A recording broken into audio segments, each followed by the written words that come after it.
வாய்மை மிகண்டான் சந்ததிக்கு ஓர் மெய்ஞான பாடுவாகி பிரிதாரும் பொழில் திருவாவடு துறைவாள் குரு நமச்சிவாய தேவன் சைலாதி மரபுடையோன் திருமரபு நீடோடி தழைய மாதோ.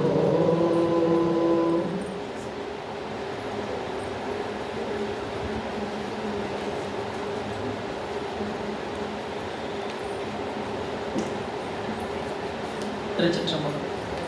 எல்லாம் வல்ல இறைவனுடைய அருட்பெரும் கருணையினாலும் நாயன்மார் பெருமக்களுடைய குருவர்களும் முன்னின்றருள் செய்ய திருவாவடுதுறை ஆதீன சைவ சித்தாந்த நேர்முக பயிற்சி மையத்தின் வாயிலாக தொடர்ந்து சைவ சித்தாந்த சாத்திர கருத்துக்களை சிந்திப்பதற்கு குருவர்களும் திருவருளும் நமக்கு வாய்ப்பை வழங்கியிருக்கிறது. அந்த வகையில் குருவர்களையும் திருவருளையும் மனம் மொழி மெய்களால் வணங்கி அடியேனை இச்சென்னீரில் ஆற்றுப்படுத்திய ஆசிரியர் பெருமக்களின் திருவடிகளையும் அருட்குருநாதர் ஐயா அவர்களின் திருவடிகளையும் மனம் மொழி மெய்களால் வணங்கி திருவாவடுதுறை ஆதீன குரு முதல்வர் ஸ்ரீ குரு நமச்சிவாய மூர்த்திகளுடைய திருவடிகளை திசை நோக்கி வணங்கி மகிழ்ந்து வாழ்த்தி இன்றைய நாளில் செங்கோல் ஓச்சி வரக்கூடிய குருமகா சன்னிதானம் அவர்களின் திருவடிகளையும் 23வது குருமகா சன்னிதானம் அவர்களின் திருவடிகளையும் மனம் மொழி மெய்களால் வணங்கி இன்றைய சிந்தனையை சிந்திக்க எழுந்தருளி இருக்கக்கூடிய அத்தனை அன்பர் பெருமக்களின் திருவடி தாமரைகளுக்கும் பணிவான வணக்கங்களை உரித்தாக்கி இன்றைய சிந்தனையை நாம் சிந்திக்க முற்படலாம். நண்பர்களே, நாம் சைவ சித்தாந்த ஞான சாஸ்திர சிந்தனையில் சிவஞான போதம் என்கின்ற மெய்கண்ட சாஸ்திரங்களுடைய தலையாய நூல் என்று சொல்லக்கூடிய சிவஞான போதத்தினுடைய சிந்தனையில் நாம் சிந்தித்து வந்திருக்கிறோம். 8ஆம் நூற்பாவில் 2 அதிகரணம் பார்த்திருக்கிறோம்.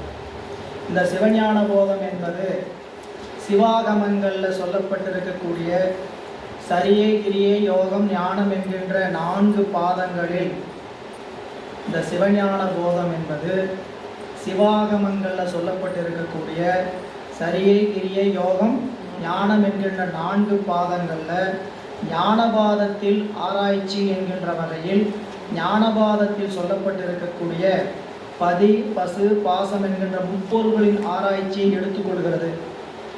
இந்த முப்பொருள் ஆராய்ச்சி என்று சொல்லும் பொழுது இந்த 3 பொருள் உண்டு என்று முதல் 3 நூற்பாவில் பிரமாணத்தின் வாயிலாக நிறுவுகிறார். அனுமான பிரமாணத்தின் வாயிலாக இந்த 3 பொருள்களும் உண்டு.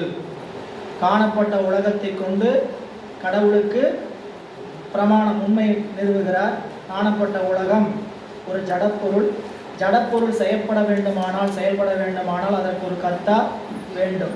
வினை நிகழ வேண்டுமானால் அதற்கு ஒரு கர்த்தா வேண்டும். அந்த கர்த்தா எல்லா உலகங்களையும் தானே படைத்தும் காத்தும் அழித்தும் மறைத்தும் அருளுகின்ற வல்லமை உடைய சிவபெருமானே சங்கார காரணன் என்கின்ற மகா சங்கார காரணன். அதான் முதல் நூற்பாவில் படித்தான்.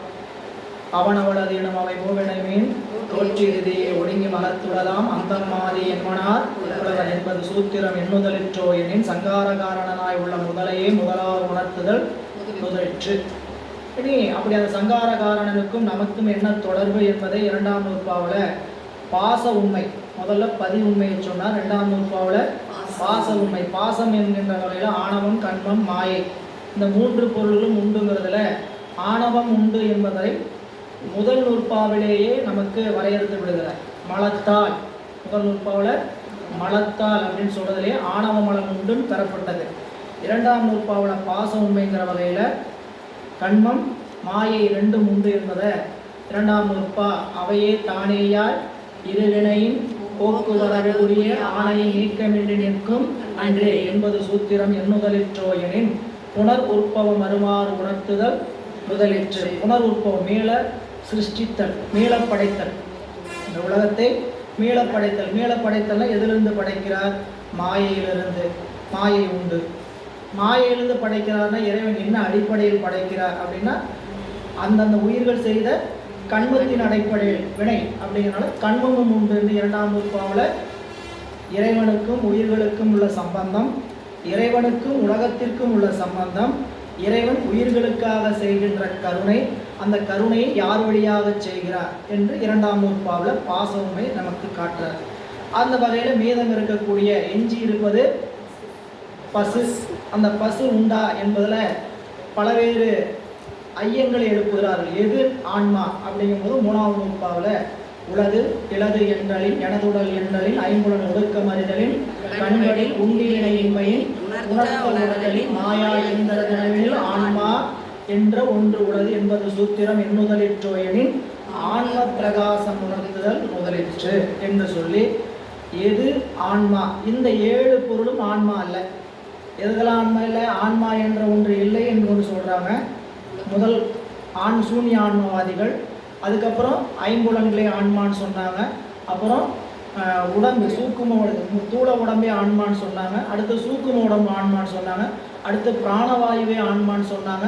அதுக்கப்புறம் பிரம்மமே ஆன்மான்னு சொன்னாங்க. அதுக்கப்புறம் இந்த எல்லா பொருள்களும் சேர்ந்தது தான் ஆன்மான்னு சொன்னாங்க. இது எதுவுமே ஆன்மா இல்லை, அவற்றிற்கு வேறாக ஆன்மா என்பது உலகு என்பது 3ஆம் நூற்பாவில் பெறப்படுகிறது.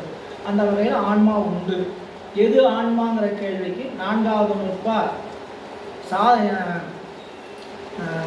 இலக்கண இயல். முதல் 3 நூற்பாவை பிரமாண இயல்னு பார்த்தா 4, 5, 6 இலக்கண இயல். ஆன்மாவுக்கு இலக்கணம், பாசங்கள் என்று சொல்லக்கூடியவற்றுக்கு இலக்கணம், இறைவனுக்கு இலக்கணம் என்கின்ற வகையில் எதிர் நிரல் நிறை அணியாக 4ஆம் நூற்பா அந்த கரணம் அவற்றின் ஒன்றென்று அவை சந்தித்தது ஆன்மா சகசமலத்து உணராது அமைச்சு அலைசை ஏற்ப நின்று அஞ்சவத்தைத்து என்பது சூத்திரம் எண்ணுதலிற்றோயினின் இதுவும் அது. இது மேலே ஆன்ம பிரகாசம். அங்கு ஆன்மாவை பற்றி சொன்னார். இங்கு ஆன்மாவின் இலக்கணத்தை 4ஆம் நூற்பால சொல்றார். ஆன்மா கருவிகளோடு சேர்ந்து அஞ்சவத்தைப்படுவது ஆன்மாவினுடைய இலக்கணம். இல்லை, இதுதான் ஆன்மாவினுடைய இலக்கணம், பொது இலக்கணம் அப்படின்னு சொன்னோன்னே 5ஆம் நூற்பாவில் விளம்பிய உள்ளத்து மெய்வாய் கண்ணூக்கு அளந்தறிந்தறியா ஆங்கவையோட தாங்க உணர்வின் கண்ணீரருள் தாங்கன் கண்ட அசாசத்தவையே என்பது சூத்திரம் எண்ணுதலிற்றோயனின் தமது முதல் உபகாரம் உணர்த்துதல் முதலிற்று. இறைவன் உயிர்களுக்கு செய்கின்ற கருணையை காட்டுகின்ற வகையில் அந்த இறைவனுடைய கருணை நமக்கு திரோதான சக்தியாக இருந்து நமக்கு உதவி செய்யும், அந்த அருளை செய்யும் சொல்றார்.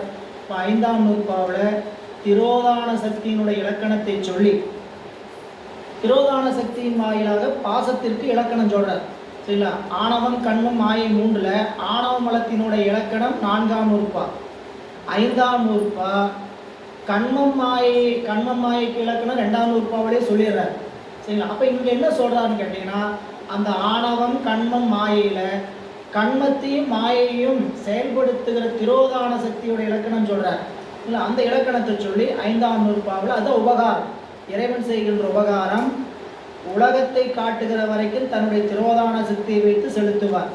அந்த உலகத்தின் மீது வெறுப்பு நமக்கு ஓர்ப்பு வந்த பிறகு அந்த திரோதான சக்தி அருட்சக்தியாக நின்று சிவத்தை காட்டும். உலகத்தை காட்டும், அது சிவத்தை காட்டும் பின்னால். சரிங்களா? அப்போ அந்த 5ஆம் நூற்பா அப்படி சொன்னார். 6ஆம் நூற்பாவில் உணர்வுரு அசத்து எனின் உணராது இன்மையின் இருதிறன் அழுவது சிவசத்தான 2 வகையில் இசைக்கும் மண்ணுலகே என்பது சூத்திரம் எண்ணுதலிற்றோ எனில் சத்தும் அசத்தும் வரையறை செய்து உணர்த்துதல். மேலே சொன்ன 3 பொருளில் எது சத்து பொருள் எது அசத்து பொருள் என்ற வரையறை செய்கிறார் 6ஆம் நூற்பாவில். உணரக்கூடிய பொருளாக இருந்தால் அது அசத்தாயிடும், உணர முடியாது என்று சொன்னால் அது சூனிய பொருளாயிடும். அப்போ சிவம் எப்படிப்பட்ட பொருள், சிவத்தினுடைய இலக்கணம் அப்படின்னு கேட்டால் அது சிவசத்து. புரியல? எப்படி சிவசத்து? அசத்துன்னு சொல்லக்கூடிய பசுகரணம் அதாவது பாசஞானம் என்கின்ற கருவிகள் வாயிலாக இறைவனை அறிவீர்களானால் இறைவன் அசத்தாயிடுவான். இறைவனை அறியவே முடியாதுன்னு சொன்னால் சூனியமாயிடுவான். அப்போ என்ன? இறைவனை பாசஞானத்தாலோ பசுஞானத்தாலோ அறிய இயலாது. எப்படி அறியலாம்? அவனுடைய அருளால் அறியலாம். பதிஞானம் என்கின்ற ஒன்றால் 6ஆம் நூற்பா படிக்கிறோம்னா 6ஆம் நூற்பால நினைவு வர வேண்டியது பதிஞானம், பாசஞானம், பசுஞானம். இந்த 3 தான் அங்கே முக்கியம். பாசஞானம் என்பது கருவிகள் வாயிலாக வருவது, பசுஞானம் என்பது உயிரினுடைய முனைப்பினால் வருவது. 2மே இறைவனை அறிவதற்கு துணை செய்யாது. பதிஞானம் என்கின்ற திருவருள் தான் அதற்கு உதவ வேண்டும் என்பதனால அதை உதவுவதற்கு அதை உணர்வதற்கு என்ன சொன்னார்? சிவசத்தா. புரியுங்களா? அது எப்படிப்பட்ட சத்து? சிவசத்து. அப்போ மற்ற 2ம் சடசத்து சதசத்து. பாசங்கள் என்கின்ற பொருள்கள் ஜட பொருள் என்ன சத்து? சடசத்து. இவையெல்லாம் உயிர்கள் எல்லாம் சதசத்து. சடசத்தும் சதசத்தும் அல்லாத சிவசத்து பதி. 6ஆம் நூற்பா. இங்கே இப்போ இலக்கண இயல் முடிஞ்சோடனே இந்த பிரமாண இயல்லையும் இலக்கண இயல்லையும் ஒரு பொருள் உண்டுன்னு பிரமாணத்தின் வாயிலாகவும் இலக்கணத்தின் வாயிலாகவும் உறுதி பண்ணிட்டாங்க. அந்த 3 பொருளில் எந்த பொருள் அனுபவத்துக்கு உரியது? பதிக்கு அனுபவம் உண்டா? இல்லை. பாசத்திற்கு அனுபவம் உண்டா? இல்லை. ஏன் ரெண்டுக்குமே இல்லை? 3 பொருளில் பதி அனுபவித்து தான் ஒன்றை அறிய வேண்டும் என்ற அவசியம் இல்லாத நிலை. பாசம் எவ்வாற்றாலும் எக்காலத்திலும் அனுபவத்திற்கு முடியாது. சரிங்களா? ஏன்? அது இறைவன் பரிபூரணன், குறைவிலா நிறைவு. அதனால் அவர் அனுபவித்தவன அணிய வேண்டுங்கிற அவசியம் இல்லை. சடம் ஒரு காலத்திலையும் அனுபவ பொருளாக ஆகாது, அதாவது அனுபவித்துக்காது. அப்போ ரெண்டுக்கும் இடையில இருக்கக்கூடிய பசுதான் அனுபவத்துக்குரிய பொருள். அப்போ அனுபவம் நிகழணும்னா என்ன பண்ணணும்? சாதிக்கணும். புரியுங்களா? அதனால் 7ஆம் நூற்பா சாதனையல். புரியுங்களா? சாதிக்கிறதுக்கு யாருக்கு அதிகாரம் உண்டு என்று சொல்வது 7ஆம் நூற்பா. 7ஆம் நூற்பாவை கேட்டால் நமக்கு என்ன தெரியணும்? சாதிப்பதற்கான அதிகாரம் 3 பொருள் யாருக்குரியது? யாவையும் சூனியம் சத்திரில் ஆகலின் சத்தே அறியாது அசத்திலர் அறியாது இருதிறன் அறிவுலகு இரண்டலா ஆன்மா. சிவத்தின் முன்பாக எல்லா பொருள்களும் விளங்கி தோன்றாது, அது அசத்து. யாவையும் சூனியம் சத்தெதிர் ஆகலின் ஆகலால் சத்தே அறியாது. சத்தே அறியாதுங்கிறதுக்கு என்ன பொருள்? சத்தாகிய சிவம் எந்த பொருளையும் அறிந்து அனுபவத்துக்கு வேண்டிய அவசியம் இல்லை. சத்தே அறியாதுன்னா சத்துக்கு அறிகின்ற ஆற்றல் இல்லைன்னு நினைச்சக்கூடாது. சத்து ஒரு பொருளை நம்மை போல அழுந்தி அனுபவிக்க வேண்டிய அவசியம் இல்லை. அப்புறம் சத்தே அறியாது. அசத்துக்கு என்ன இல்லை? அறிவு இல்லை, அறியாது. அசத்து இழது அறியாது. அசத்து இழந்துங்கிறதுக்கு என்ன சேர்த்தணும்? அசத்து அறிவிழது, எனவே அறியாது, எக்காலத்திலும் அறியாது. இல்லை. அப்போ 2 பொருள் போக மீதம் இருப்பது யாருங்க? உயிர். அது எப்படிப்பட்ட பொருள் கேட்டிங்கன்னா, இருதிறன் அறிவுள்ளது இரண்டும் அல்ல ஆன்மா. இருதிறன் அறிவுள்ளதுங்கிறதுக்கு இருதிறனில் அறியும், இருதிறனால் அறியும், இருதிறனிலும் அறியும். 3 பார்த்தோம். இருதிறனை அறியும், இருதிறனால் அறியும், இருதிறனிலும் அறியும். இருதிறனையும் அறிவதற்கு என்னது பொருள்? இரு திறனையும் அறியுங்கிறதுக்கு அந்த ஐ சேர்த்தனம் இல்லையா? உருவு. அப்படி முனிவர் உரை செய்தார் இல்லைங்களா? அந்த ஐ சேர்த்தும் போது என்ன பொருள் வருது? இரு திறனையும் அறிவது. அப்படின்னா சத்தோடு கூடி சத்தை அறியும், அசத்தோடு கூடி அசத்தையும் அறியும். இரு திறனால் அறிவது. சத்தாலும் அறியும், அசத்தால். சத்தால் அறிவது எல்லா பொருளையும் சத்தால் தான் நம்ம அறிகிறோம். சரிங்களா? ஆனால் நமக்கு அந்த அறிவு எட்டாது. அதனால் உலகப் பொருளை அறிவதற்கு உலகப் பொருள் வாயிலாக நம்ம எல்லாத்தையும் அறிகிறோம். அது அசத்தால் அறிவது. சிவத்தால் அறிவது சிவத்தை. சிவத்தால் உலகத்தையும் அறியலாம், சத்தையும் அறியலாம். சத்தால் அசத்தால் உலகத்தை தான் அறிய முடியும், சிவத்தை அறிய முடியும். 2 பொருள். சத்தால் உலகத்தையும் அறியலாம், சிவத்தையும் அறியலாம். ஆனால் அசத்தால் உலகத்தை மட்டும்தான் அறிய முடியும், சிவத்தை அறிய முடியும். இது 7ஆம் நூற்பாடு. இருதிறனையும் அறிவது, இருதிறனால் அறிவது, இரு திறனிலும் அறிவது.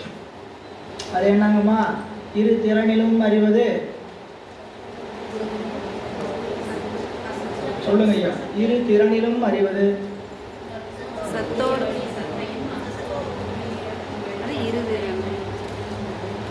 எல்லாம் ஒரே மாதிரி தான் இருக்குது.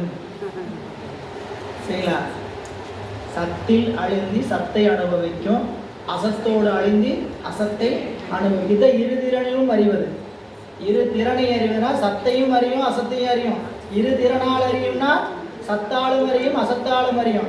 இரு திறனிலும் அறியும்னா சத்திலும் அழுந்தி அறியும். எந்த பொருளிலும் அழுந்தி அறியும். அசத்திலும் அழுந்திதான் அறியும். இது ஆன்மாவினுடைய சிறப்பிலக்கணம். ஆன்மாவின் சிறப்பிலக்கணம்னா எந்த பொருளோடு கூடுகிறதோ அந்தந்த பொருளில் அவ்வகையில் அழுந்தி அறியும். சார்ந்ததின் வண்ணமாய் நிற்றல் ஆன்மாவினுடைய சிறப்பு இலக்கணம் என்று பார்த்தோம். சரி, சாதிப்பதற்குரிய அதிகாரியை 7ஆம் நூற்பாலை பார்த்தமே. சாதிப்பதற்குரிய அதிகாரம் இந்த ஆன்மாவுக்கு தான் உண்டுன்னு பார்த்தாச்சு. அப்ப அந்த சாதிப்பதற்கு என்ன தேவை? சாதனம் வேண்டும். சாதனம் வரும் வழி எது? சாதனத்தினால் வரும் பயன் எது? சாதிப்பதற்குரிய நிலை எது? சாதிப்பதற்குரிய சாதனம் வரும் வழியும் சாதித்ததனால் உண்டாகும் பயனும் சொல்வது எட்டாம் நூற்பா. அது சொல்லும் பொழுது ஐம்புல வேடரின் அயர்ந்தனை வளர்ந்தன தம்முதல் குருவுமாய் தவத்தினில் உணர்த்த விட்டு அந்நியமின்மையின் அரண்கடல் செலுமே. அப்போ அந்த ஐம்புல வேடரின் வளர்ந்ததனால் அயர்ந்தனை, அயர்ந்து வளர்ந்தனைன்னு சொன்னது எப்படி படிக்கணும்? ஐம்புல வேடரின் வளர்ந்ததால் அயர்ந்தனை. அதனால யார் வந்தார்? தம் முதல் குருவுமாய் வந்தார். எப்போ வந்தார்? தவத்தை செய்ததனால் வந்தார். வந்து என்ன செய்தார்? இந்த ஐம்பொறிகள் எல்லாம் உனக்கு என்னது? பகை, நீ விட்டு அப்படின்னு சொன்னார். அது அதிதீவிர பத பக்குவமுடைய ஆன்மாவாக இருந்ததனால் அந்த ஆன்மா பொழுதே விட்டது. விட்டவுடன் அரண்கடல் செலுது. அரண்கடல் செலுமே எங்கேயோ போய் சேரல, விட்டா அதான் இடம். சரிங்களா? விட்டா அதான். இது இந்த நூற்பாவை நம்ம பார்த்து கொண்டு இருந்தோம். 4 அதிகரணம். அதில் முதல் அதிகரணம் தவத்தினில் உணர்த்த. கேட்குதுங்களாங்க ஐயா? கடைசீட்டில் ராஜேந்திரன் ஐயா தவத்தினில் உணர்த்த தேடி எடுத்துட்டீங்களா? 8ஆம் நூற்பா 4 அதிகரணம். தவம் செய்து கொண்டே இருந்தால். தவம் என்பது என்ன நாங்கள் சொன்னார்? எது தவம்?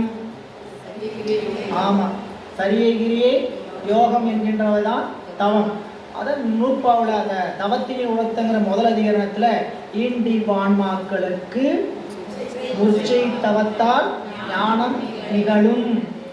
ஞானம் வரும் அல்ல, நிகழும். ஒவ்வொரு வார்த்தையுமே ரொம்ப முக்கியமான வார்த்தைங்க. ஏன்னா ஞானம் வரும்னா எங்கேயோ இருந்து உங்களுக்கு கொண்டு வந்து டெலிவரி பண்ணுவாங்கன்னு நினச்சிக்கூடாது. குருநாதர் கொண்டு வந்து நம்ம கையில் என்ன பண்ணுவார்? ஞானத்தை டெலிவரி பண்ணிட்டு போவார். அவர் டெலிவரி பாய்னு நினச்சிக்கூடாது. அவர் என்ன பண்ணுவார்?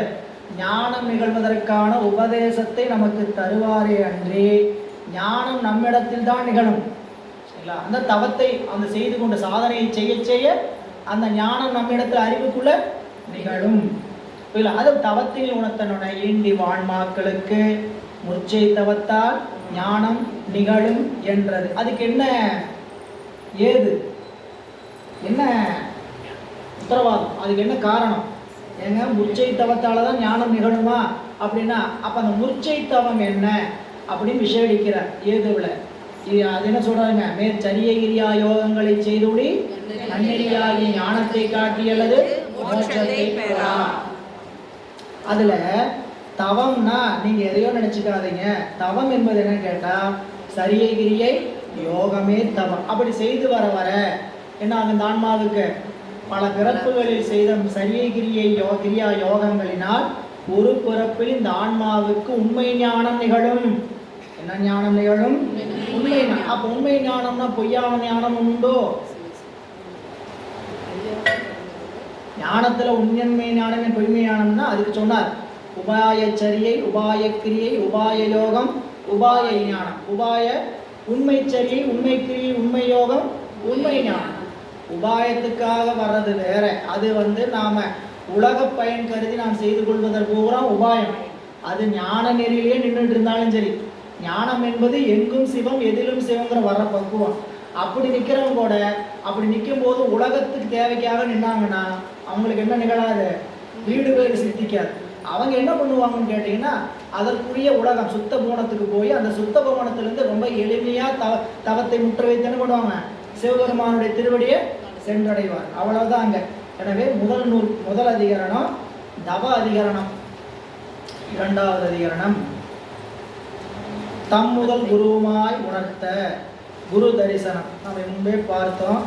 1லிருந்து 7ஆம் நூற்பா வரைக்கும் தத்துவ ரூபம், தத்துவ தரிசனம், ஆன்ம ரூபம். எதெல்லாம் நடந்திருக்குது 7ஆம் நூற்பா வரைக்கும்? தத்துவ ரூபம் கண்டோம், தத்துவ தரிசனம் கண்டோம், ஆன்ம ரூபம் கண்டோம். 3. சரிங்களா? 8ஆம் நூற்பாவில் சிவரூபம், ஆன்ம தரிசனம். 8ஆம் நூற்பாவில் தத்துவ ரூபம், சிவரூபம், தத்துவ சுத்தி, ஆன்ம ரூபம். 3 நிகழ்வு. ஆன்ம தரிசனம் ஏழாம் உறுப்பு வரைக்கும் என்னென்ன பார்த்தங்க? தத்துவ ரூபம், தத்துவ தரிசனம், ஆன்ம ரூபம், ஆன்ம தரிசனம். எட்டாம் உறுப்பா. எட்டாம் உறுப்பால குரு வந்து என்ன பண்றார்? சிவரூபம். எட்டாம் உறுப்பா குரு வந்தாருன்னா அதுக்கு பேரு சிவரூபம். அவர் வந்து என்ன செய்யறார்? தத்துவத்தையில விட்டுருன்னு சொல்றார். தத்துவ சுத்தி. அதனால என்ன தெரிஞ்சது? தான் யார் என்பது, ஆன்மா யார் என்பது ஆன்ம ரூபம் அங்க நடந்தது. இல்லைங்களா? இப்போ எட்டாம் உறுப்பா வரைக்கும் நம்ம என்ன கண்டிருக்கிறோம் கேட்டீங்கன்னா குரு தரிசனம் பார்த்துருக்கிறோம். இல்லை, அதனால் நம்மளுடைய சிவபெருமானுடைய ரூபம் தெரிஞ்சது. நானும் இந்த உடம்பும் உலகமும் வேறு, இந்த மாயையும் நானும் வேறு என்று தத்துவத்தை வேறாக கண்டு நீங்கினோம். அதனால தத்துவ சுத்தி. அதனால நான் யார் என்ற உண்மையான நிலை எனக்கு தெரிஞ்சது. அதுக்கு பேர் என்னங்க? ஆன்ம தரிசனம். இது ஒரு வகை பார்த்தங்க. இன்னொரு வகை என்ன பார்த்தோம்? கற்றல், கேட்டல், சிந்தித்தல், தெளிதல், நிட்டையுடன். இந்த 5 நிலையில கற்றல் என்பது ஏழாம் உறுப்பு வரை கற்றல், கேட்டல் 8, சிந்தித்தல் 9, தெளிதல் 10, 10, நிட்டையுடன் 11. இதுதான் வரிசை முறை. ஏழாம் உறுப்பா கற்றல், எட்டாம் உறுப்பா கேட்டல், 9ஆம் உறுப்பா சிந்தித்தல், 10ஆம் உறுப்பா தெளிதல், 11ஆம் உறுப்பா 11, 12 ரெண்டுமே நெட்டை கூடல் எல்லாம் வந்து நிற்கும். அப்படியே நாம் தசகாரியத்தில் வைத்தும் சூத்திரத்தை பார்க்கலாம். நாம் நடைமுறையில் நாம் சாதனை செய்யும்போது எப்படி நிற்கணுங்கிறதுலையும் நம்ம பார்க்கலாம். இப்போ அந்த 2வது அதிகாரம் என்ன சொல்லுகிறது? குரு தரிசனம். குரு வருகிறார், வந்து தம்முதல் குருவுமாய் உணர்த்த. அதாவது இதுவரைக்கும் நமக்கு அந்தர்யாமியாக இருந்து யார் உணர்த்தி வந்தாரோ அவரே இப்பொழுது நமக்கு முன்னதாக குருவாக. தம் முதலே. முதல்ங்கிறது எப்படி படித்தோம்? தம் முதலே. ஏன்னா அவரை தவிர வேற யாருக்கும் நமக்கு என்ன நோய் இருக்குன்னு தெரியாது. இறைவனுக்கு தான் உண்மையிலேயே நம்ம ஆன்மாவுக்கு எவ்வளவு பிடிச்சிருக்குது பைத்தியம் அப்படிங்கிறது அவருக்கு தான் தெரியும். அவர் தான் உள்ளிருந்து பார்க்கிறார். அவர் தான் இந்த பித்தத்தை போகணும். நான் பித்தம் சொல்கிறார் இல்லையா திருவருட்பயனில், அகத்துரு நோய்க்கு உள்ளினர் அன்றி அதை சகத்தவரும் காண்பரோதான் என்று நாம் அந்த திருவருட்பயனில் படிக்கிறோம். எனவே இனி 2ஆம் அதிகரணத்தில் என்ன சொன்னாருங்க? தவத்தினில் உணர்த்த, தம்முதல் குருவுமாய் உணர்த்த அப்படின்னு படிக்கிறோம். அந்த தம்முதல் குருவுமாய் படித்த போது இனி 2ஆம் அதிகரணம் என்னதுங்க? 215வது.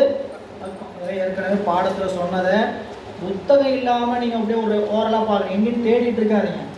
அது கிடக்கட்டும். காதுக்குள்ளே வாங்குறது சரிங்களா? பக்கத்தை தேடி படிக்கிறது காதுக்குள்ளே. ஏன்னா யாருக்கு நம்ம செய்தி கேட்டுட்டோம், பாடம் பார்த்துட்டோம். அதனால் இனி ஆன்மாக்களுக்கு தமது முதல்தானே குருவுமாய் உணர்த்தும். அப்போ குருவுமாய் அப்படிங்கிற அந்த உண்மை என்னதுங்க? குருவாய், சிவமாய். உண்மை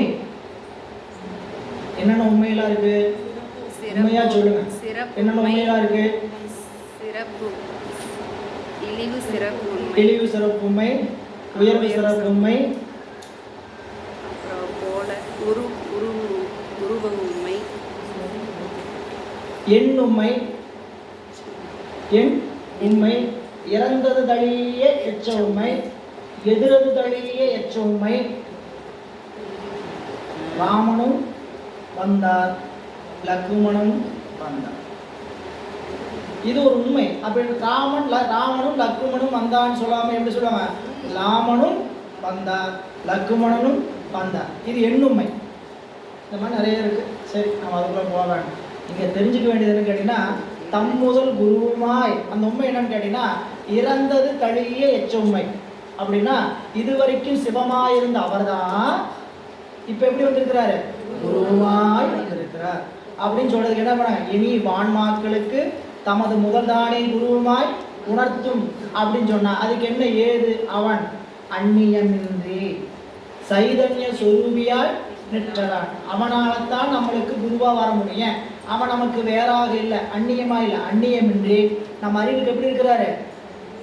குருநாதருடைய அறிவில் சைதன்ய சொரூபமாக நிற்கிறார். அவர் நம்முடைய இறைவன் தம் முதல் அந்நியமின்றி குருவுமாய் எப்படி இருக்கிறார்? சைதன்ய சொரூபியாய் நிற்றலான். அப்படி வர வேண்டிய அவசியம் என்னன்னு ரெண்டாவது அதிகாரத்தில் படித்தோம். ஏங்க எல்லாருக்கும் ஒரே மாதிரி வர வேண்டியதானே, நமக்கு மட்டும் ஏன் குருநாதர் மானுட சட்டை தாங்கி வரணும் அப்படிங்கும் பொழுது அவர் தான் வரணுமா அப்படின்னு கேட்டால் அவர் தான் வர வேண்டும் சகலர்களுக்கு. இறைவன் மானுட சட்டை தாங்கி வந்து உணர்த்தினால்தான் நம்மால் உணர முடியும். இது நம்மளுடைய பக்குவம். ஏன்னு கேட்கக்கூடாதுன்னா, நீங்கள் சிவபெருமான் ஏன் வந்து நமக்கெல்லாம் மான்மொழி தாங்கி வரமாட்டாரா, நமக்கெல்லாம் அறிவுக்குள் அறிவான் என்று உணர்த்த மாட்டாரான்னு உணர்த்துவார். எப்படி நம்மளுடைய தகுதி உயர்த்தணும் அதுக்கு பார்த்தோம். சரிங்களா? ஒரு மாநிலத்தினுடைய தலையாய ஒருத்தர் நம்மளை கூட்டு சிறப்பிக்கணும்னா நாம் என்ன பண்ணணும்?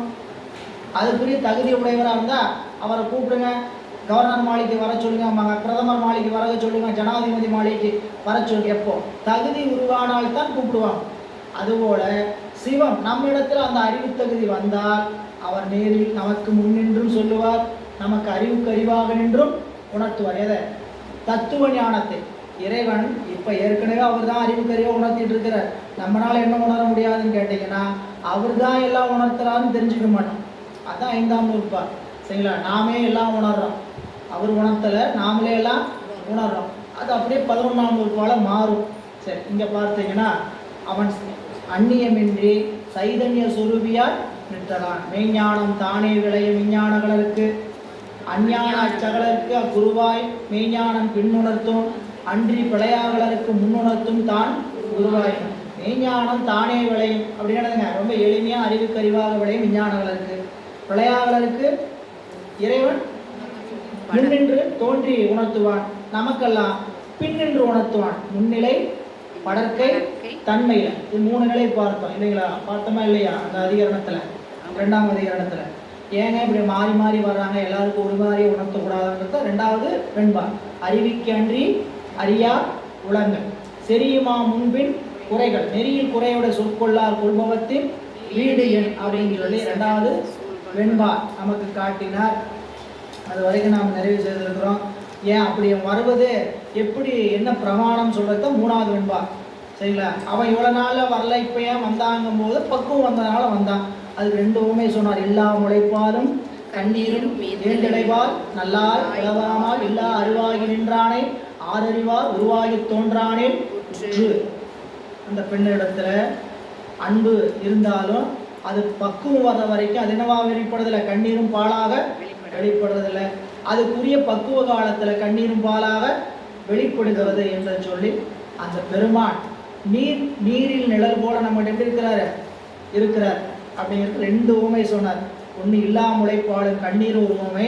அது அவன்தான் வந்து உள்ளே இருக்கிறவன் தான் முன்னாடி வரணுங்கிறதுக்கான உவமை. அவனை ஏன் எல்லாரும் அறிய முடியாது, எல்லாருக்கும் தெரியலனா அவன் நீர் நிழல் போல, நீர் நிழல் இருக்கிறது தெரியாத போல நம்மிடத்தை எப்படி இருப்பார், மறைந்து இருப்பார். இந்த 2வது அதிகாரம் வரைக்கும் நாம் நிறைவு செய்வாங்க. இன்னைக்கு 3வது அதிகாரத்துக்குள்ள போகலாம். 3வது அதிகாரம் என்ன? ஐம்புல வேடரின் அயர்ந்தனை வளர்ந்தன. சரிங்களா? ஐம்புல வேடரின் அயர்ந்தனை வளர்ந்தன.